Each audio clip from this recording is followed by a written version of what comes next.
भाग लेंगे माननीय सदस्य श्री दीपराज जी। अध्यक्ष महोदय, आपने मुझे बजट 2026-27 में बोलने का मौका दिया, उसके लिए मैं आपका धन्यवाद व्यक्त करता हूं और शायरी के साथ इसकी शुरुआत करता हूं। अध्यक्ष महोदय, अंधेरों से कह दो अपनी हद में रहें। सभापति महोदय, अंधेरों से कह दो अपनी हद में रहे, मेरे हौसलों की लौ अभी बुझी नहीं है। जो कहते हैं भविष्य अंधकार में है मेरा, जो कहते हैं भविष्य अंधकार में है मेरा, उन्हें बता दो सूरज की किस्मत में अभी रात लिखी है।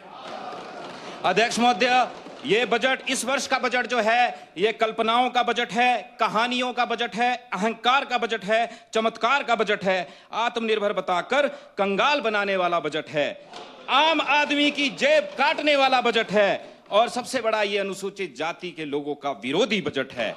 ये बजट टैक्स पे टैक्स का बजट है। अध्यक्ष महोदय, जो टैक्स होता है वो दो तरह से लगाया जाता है, एक डायरेक्ट और एक इनडायरेक्ट टैक्स।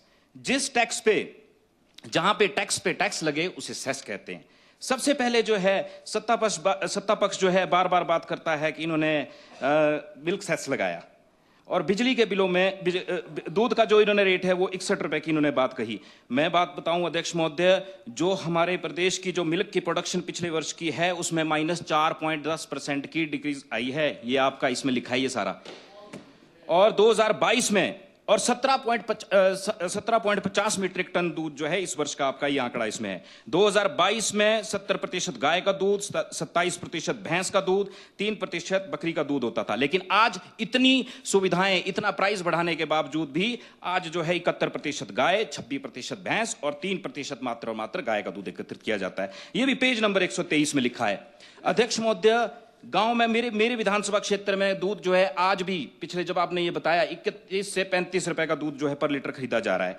आपने रेट तो बढ़ाया, लेकिन क्या आपने सर्वे किया कि क्या बोलते जो हमारे ये दूध पालक हैं उनको जो है उचित मूल्य नहीं मिल रहा, वो सिर्फ फैट और SNF की वजह से नहीं मिल रहा है। अध्यक्ष महोदय, सर्वे होना चाहिए था और data processing milk collection unit जो है स्थापित हुए चाहिए थे, ताकि जो है दूध की गुणवत्ता, वजन का गुणवत्ता जानकर उसी समय पर्ची दे देते, ताकि लोगों के मन में कोई संशय नहीं रहता। उसके अलावा पोर्टेबल अल्ट्रासोनिक मिल्क, यह भी गांव में जो है फैट और NSF की तुरंत जांच करता है। इसके लिए आपने कोई कदम नहीं उठाए।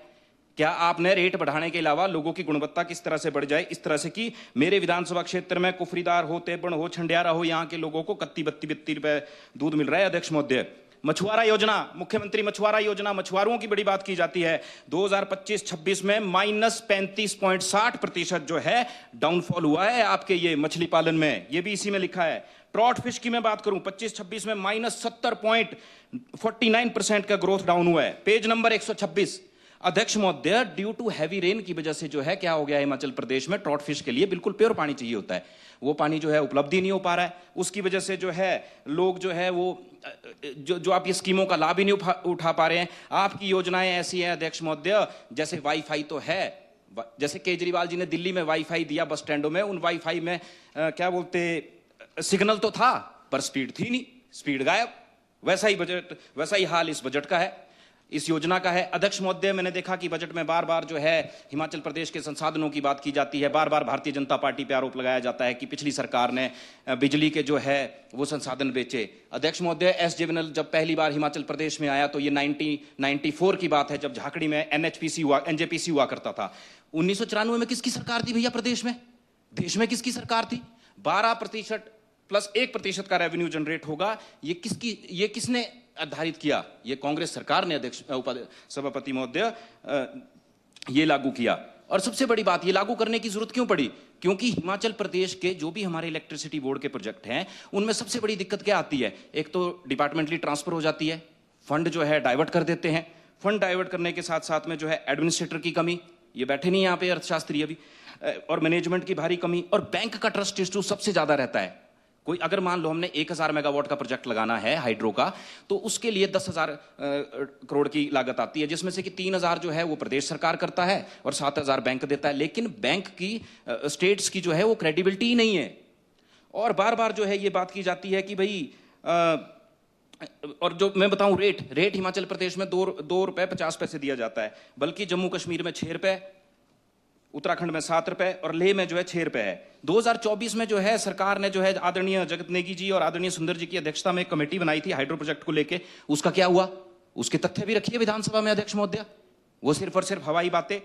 और मैं आपको बताऊं अध्यक्ष महोदय, अगर हमें एसजेवीएनएल से कुछ लेना ही है तो एसजेवीएनएल से लेना चाहिए उनका अनुभव, उनका क्वालिटी कंट्रोल, उनका एडमिनिस्ट्रेटर। आप कल कंटिन्यू कर लें, अभी करा दो सर, आधे घंटे की बात है। कितना टाइम लेंगे? 15 मिनट सर। अब इस माननीय सदन की बैठक 15 मिनट के लिए बढ़ाई जाती है। अध्यक्ष महोदय, मैं आपको बताऊं कि एसजेवीएनएल से हमें लेना चाहिए था तो उनका अनुभव लेते, क्वालिटी कंट्रोल लेते, एडमिनिस्ट्रेटिव सर्विसेज लेते, कि किस तरह से एसजेवीएनएल जो है केंद्र सरकार की एक योजना है और उसकी वजह से आज वो इतनी बड़ी योजना पूरे देश में बन के उभरी है। वो क्यों उभरी है? क्योंकि वहां पे पॉलिटिकल इंटरफेरेंस बहुत ज्यादा कम है।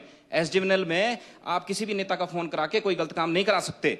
और दूसरी बात मैं बताऊं, जहां जहां ये प्रोजेक्ट लगे, रामपुर में लगा अध्यक्ष महोदय, झाकड़ी में, तो उस जगह में रोड इंफ्रास्ट्रक्चर बढ़ा, पुल बने, ब्रिजेस बने, पार्क बने। लेकिन मेरे विधानसभा क्षेत्र में जब ये प्रोजेक्ट लगा तो मेरे विधानसभा क्षेत्र में मैं बताऊं आपकी करसोग में जो है शाकरा पंचायत की बात करूं, बिंदला की करूं, तलैण की करूं, मांजू मंगाण की करूं, सरतेवड़ा की करूं, शाउट की करूं, इन क्षेत्रों में अध्यक्ष महोदय ना सड़क बनी, ना सीएसआर फंड मिला, ना कोई पार्क मिला, ना कोई हमें स्कूल मिला।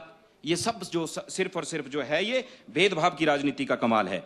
हिमाचल प्रदेश ने जो है शोंगथोंग प्रोजेक्ट चलाया, बड़ी बातें कही जाती है सदन में कि शोंगथोंग प्रोजेक्ट हमने ओवरटेक किया।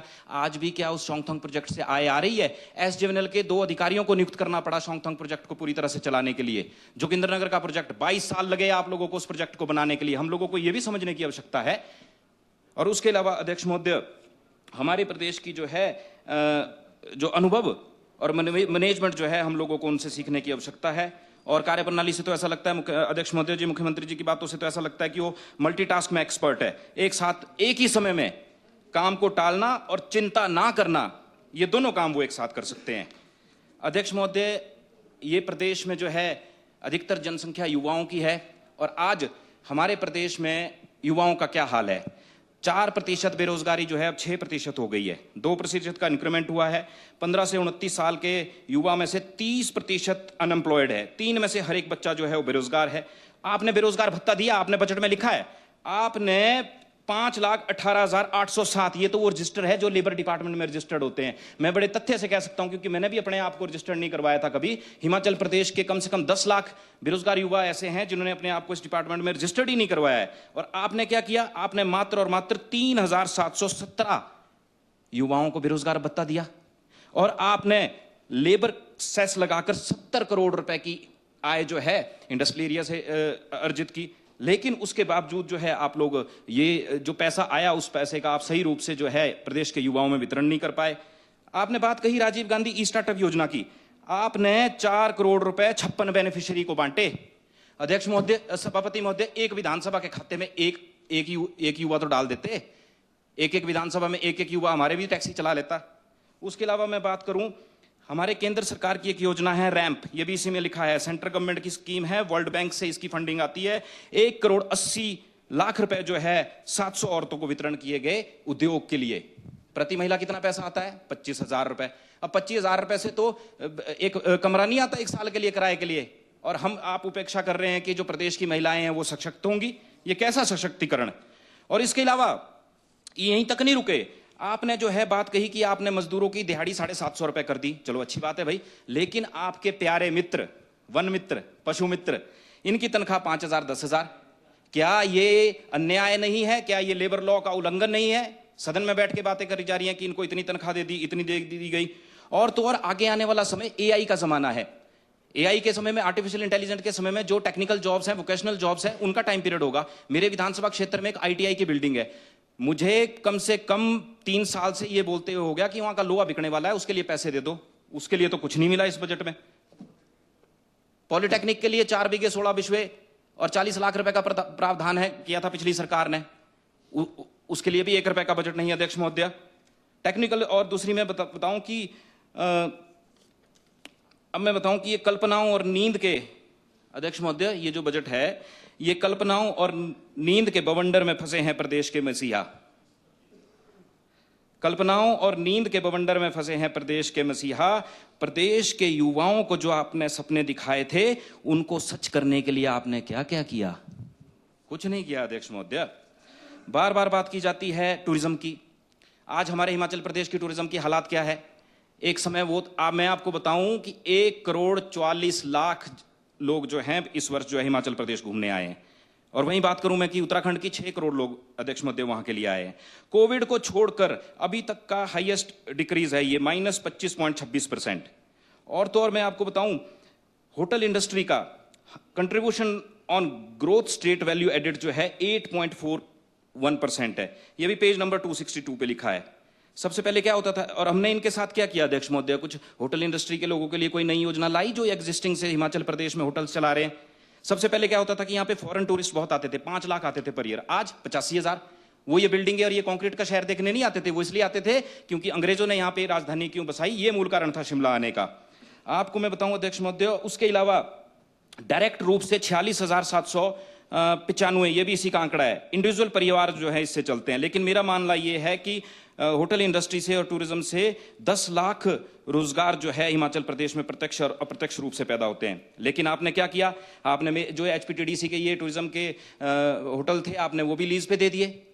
और एक तरफ आप कह रहे हैं कि जो टूरिज्म इंडस्ट्री में जो है अदर इनकम में आपने उसमें इनकम दिखाई है। और तो और मैं आपको बताऊं कि तत्तापानी मेरे वहां पे एक टूरिस्ट जगह है, वाटर स्पोर्ट्स की वहां पे एक्टिविटीज हैं। अधिकतर लोग जो हैं वो शिमला से नजदीक है, वाटर स्पोर्ट्स की एक्टिविटीज भी है। आपने वहां की वाटर स्पोर्ट्स एक्टिविटीज के लिए इस बजट में 1 रुपया नहीं दिया। जो एक एग्जिस्टिंग है, शिमला से नजदीक है, टूरिस्ट चंडीगढ़ से आएगा तो सीधा सीधा शिमला पहुंचेगा और शिमला से मात्र 1 घंटे की दूरी पे वो है।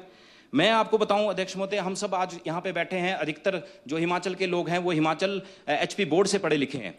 और सबसे ज्यादा बजट जो है रोहित भैया एजुकेशन डिपार्टमेंट के लिए आता है। लेकिन प्रश्न तो यहां खड़ा होता है कि HP बोर्ड में 450 रिटायर्ड कर्मचारी है, 350 वर्किंग एम्प्लॉयज हैं।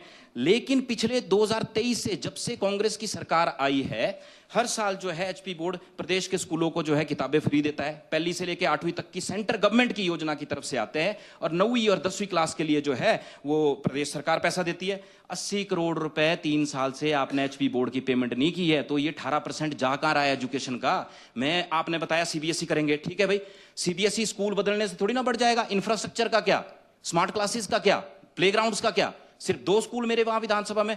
अध्यक्ष महोदय मैं बात बताऊं, मेरे विधानसभा में धर्मौड़ स्कूल, काओ स्कूल, सेरी स्कूल, भंतल स्कूल, महोग स्कूल, ये ऐसे स्कूल हैं इनकी छतों से पानी टपक रहा है। पानी की छतें तो हम ठीक नहीं कर पा रहे और हम स्मार्ट क्लासेस की बात कर रहे हैं। और मैं आपको बताऊं अध्यक्ष महोदय, केरला में 18% बजट जो है वो एजुकेशन पे खर्च किया जाता है और दिल्ली में 20% किया जाता है। तो प्रश्न चिन्ह ये खड़ा होता है कि HP बोर्ड में ऐसा क्यों? HP बोर्ड को अध्यक्ष महोदय हमें ठीक करने के लिए जो है सबसे पहले विजन और उसके अलावा एडमिनिस्ट्रेटिव सर्विसेज, ये सबसे बड़ी दिक्कत ये मैनेजमेंट है। ये अधिकारी इतना सा मैनेजमेंट नहीं कर पाए जहां से HP बोर्ड से, मुझे लगता है बहुत से ऐसे लोग यहां पे बैठे हैं, इस सदन में बैठे हैं जिन्होंने HP हिमाचल प्रदेश बोर्ड से शिक्षा ग्रहण की है। और आज हम क्या कर रहे हैं? हम तो जी CBSE और HP बोर्ड में फर्क क्या है? दोनों तो NCERT फॉलो करते हैं। आपको कुछ करना ही था तो इंफ्रास्ट्रक्चर में बिल्डअप करते। पानी की बात की सर बजट में, आपने बजट में कहा कि आप RO स्थापित करेंगे। चलो मेरे विधानसभा की, मेरी तो विडंबना है, मेरे विधानसभा क्षेत्र का नाम नहीं आया। RO की बात की जाती है अध्यक्ष महोदय, आरओ वाला पानी पियेंगे हिमाचल प्रदेश के लोग। मेरे विधानसभा क्षेत्र में 163 योजनाएं हैं ये पानी की पाइपलाइन की सर, उसमें से 60 जो है वर्किंग है, 130 नॉट वर्किंग है, जिसमें से जुज्जर शाकरा, सोरता सलाना, चेराखड़ से दमून, तुमन से चखाना और थली 103 है सर। नाम लूंगा तो सारा समय इसी में चला जाएगा। अब इसी के ऊपर सर शायरी, आपका भी बड़ा शायराना अंदाज रहता है। अंधेरों के सौदागर, सभापति महोदय, अंधेरों के सौदागर उजाले की बात करते हैं, अंधेरों के सौदागर उजाले की बात करते हैं, नल से पानी तो ला नहीं सकते और हमें दिन में तारे दिखाने की बात करते हैं। HRTC सर, आपको मैं बताऊं सर, HRTC का पिछले वर्ष का आपका 912 करोड़ रुपए की इनकम थी, इसमें लिखा है। इस वर्ष दिसंबर तक जो है 752 करोड़ रुपए की इनकम है। और अध्यक्ष महोदय आपने 35 रूट बंद कर दिए मेरे विधानसभा क्षेत्र के। उन 35 रूटों में गरीब, पिछड़े, अंतिम व्यक्ति की जो बात कर रहे थे ना यहाँ पे, वो लोग इन बसों में ट्रैवल करते थे। चाहे चौरीधार कटोल हो, चाहे सियांज का रूट हो, माउना करसोग बाया शैंदल हो, चाहे चेहरा करसोग हो, चाहे चेहरा परलोग हो। और अध्यक्ष महोदय, मैं सभापति महोदय, HRTC की इनकम जो है करसोग में जो है वो करीबन 10 लाख रुपए सर, आती है वहां से महीने की, लेकिन वहां की विडंबना ये है कि वहां पे टॉयलेट ही नहीं है एचआरटीसी बस स्टैंड में, उसका गड्ढा ही नहीं है, जो टॉयलेट बनाया एचआरटीसी वालों ने उसका गड्ढा ही नहीं बनाया। अब हर 15 दिन में जो है वो टैंकर लेके आना पड़ता है वो निकालने के लिए, और कई बार मेरे पास पैसे मांगने आ जाते हैं वो। अध्यक्ष महोदय, अगर सरकारी स्कीमों के पैसे भी अगर हमको अपनी जेब से ठीक करने पड़े, तो ये जो आप केंद्र सरकार की योजनाओं की बात कर रहे थे कि वो किसी का पैसा नहीं है, ये 75 लाख लोगों के हक की बात कर रहे थे मंत्री जी, तो हम क्या उस 75 लाख में नहीं आते? क्या करसोग की जनता 75 लाख में नहीं आती? करसोग की जनता को क्या क्या बोलते, ये टॉयलेट के गड्ढे उठाने के लिए भी अपनी जेब से पैसे देने पड़ेंगे एचआरटीसी उसमें।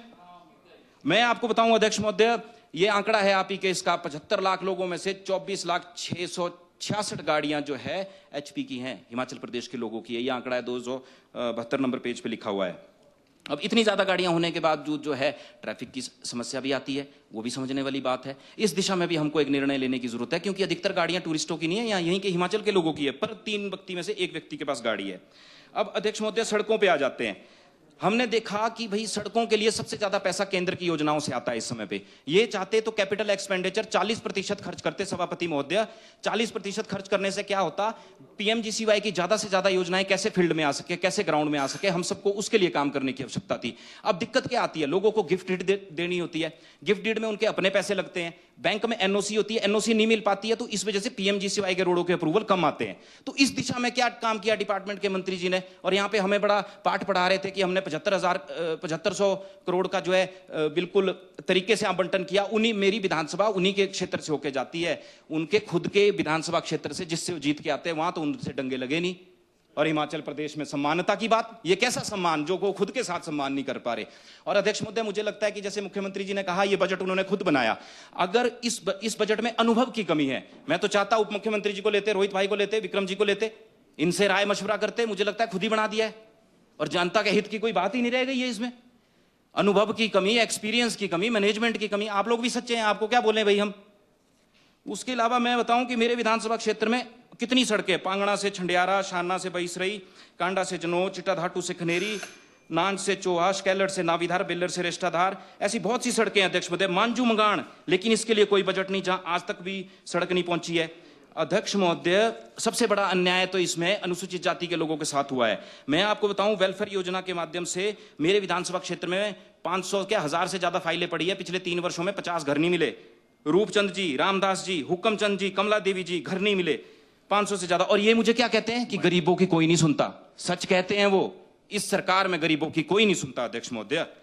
और मैं बताऊं अध्यक्ष महोदय कि एक अच्छी बात हुई इस बजट में कि भाई विधवा और अनाथों के लिए जो है ये पेट्रोल और डीजल में जो है वो कर लगाने की बात की। अच्छी बात है, आपकी मंशा अच्छी है, आपकी मंशा तो है ही है, लेकिन आपकी कार्यप्रणाली पे अध्यक्ष महोदय संदेह, सभापति महोदय संदेह होता है महोदय। और मैं बताऊं अध्यक्ष महोदय, अभिनय की दुनिया में एक बहुत बेहतरीन किरदार हुए चतुर रामालिंगन जी, मुझे लगता है कि उनकी कार्यप्रणाली से ये बड़े प्रभावित है, क्योंकि वो बोलने में स्ट्रांग है, प्लानिंग में हैवी है, एग्जीक्यूशन में जीरो है। यही हाल प्रदेश की सरकार का है। और अध्यक्ष महोदय, किसान आयोग की बात की गई, अच्छा लगा, चलो किसानों के हित के लिए कुछ तो आया, लेकिन अध्यक्ष महोदय, जिन किसानों के 60% से पिछली बार खरीद के उनको पैसे नहीं मिले, उनके पास खाने के लिए पैसे नहीं है, उनके उसके लिए तो इसमें कुछ नहीं हुआ। और ये गुमराह कर रहे हैं कि भाई एप्पल का 40 रुपए रेट होगा, 75 रुपए मिनिमम रेट है अध्यक्ष महोदय अगर बाहर का सेब आता है। और हिमाचल प्रदेश की 5000 करोड़ की है, तो पूरे देश की 26 लाख मीट्रिक टन की डिमांड है, 21 लाख होता है मीट्रिक टन जम्मू कश्मीर, हिमाचल और पंजाब में। ये मेरा आपसे निवेदन है। और दूसरा सबसे, बस सर 2 ही पेज रह गए, और मेरा निवेदन एक ही है सर, चिट्टे को लेके हम सब ने, आप सब लोगों ने एक बहुत अच्छा काम किया कि एसआईयू का गठन किया, लेकिन अध्यक्ष महोदय एसआईयू के गठन के बाद उसमें निरंतर बदलाव की आवश्यकता है, क्योंकि लगातार एक ही अधिकारी रहने से क्या हो गया है कि उसमें करप्शन के और भ्रष्टाचार के कई ऐसे मामले सामने आ रहे हैं। तो मेरा ये निवेदन है कि इस टीम को सर्कुलेट किया जाए, अच्छे क्या बोलते हैं अपने कर्मचारी, शायरी सुन लो सर एक, बस सर लास्ट है फिर बंद हो गया, जल्दी प्लीज। बेलीराम के लिए धन्यवाद, पर चमन राम और जगी अंकल रह गए प्लीज। अध्यक्ष महोदय, पर्वतों को काट कर राह बनाने का दम रखते हैं हम, पर्वतों को काट कर राह बनाने का दम रखते हैं हम, घिर के तूफानों से उन्हें मजा चखाने का दम रखते हैं हम। ये तो तरस आ जाता है हमें आसमान की खामोशी पे, ये तो तरस आ जाता है हमें आसमान की खामोशी पे, वरना उसका भी सीना चीर कर रोशनी फैलाने का दम रखते हैं हम। अध्यक्ष महोदय, मैं इस बजट की कतई सराहना नहीं कर सकता हूं, ये बरगलाने वाला, गुमराह करने वाला और दलित विरोधी बजट है।